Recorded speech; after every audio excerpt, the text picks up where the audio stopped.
This final conspiracy is one of the weirdest I've ever heard. It has to do with Bob Marley. Try and follow me on this. Marley was one of the great musical pioneers of the 20th century. His popularity has spread to every single corner of the planet. It's largely because of him that reggae is the force that it is, and his messages of love and freedom and protest still resonate.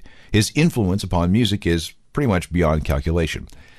However, there is a belief amongst some that Marley had become too popular and too powerful, and that a cabal of secret forces had him killed. I know, just hear me out. In 1976, Marley and the Wailers were hiding out in the Blue Mountains outside of Kingston, Jamaica, just before they performed at the Smile Jamaica Festival, a concert arranged by Jamaican President Michael Manley.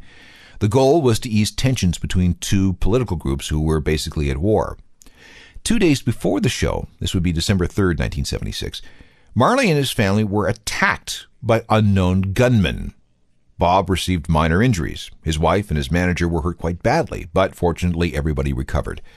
Bob went ahead with the show just the same, too. But before the attack, someone appeared at the compound. His name was Carl Colby, the son of former CIA Director William Colby. He was there to present Marley with a gift, a brand new pair of boots. Bob was touched, but when he slipped his foot inside one of the boots, he went, "Ow!"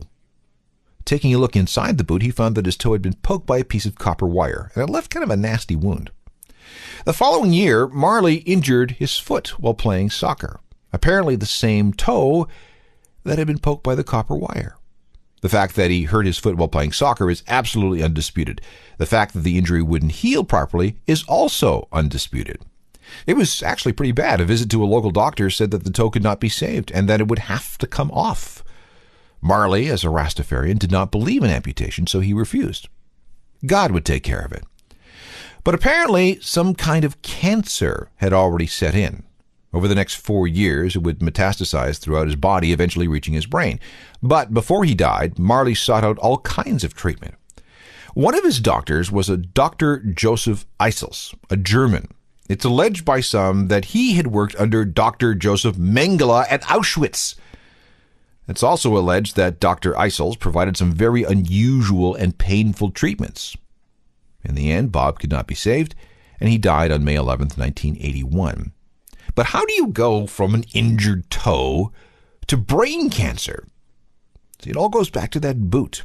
Lee Lu Lee, a former Black Panther filmmaker and confidant of the Wailers, believes that Carl Colby was a CIA plant. The wire in his boot was radioactive, and when it poked Bob, it planted seeds of the cancer. The upshot of this theory is that Marley was poisoned by the CIA and then finished off by a Nazi doctor. We can debate the veracity of this story all we want, but the bottom line is that there are plenty of people who believe that this is what actually happened.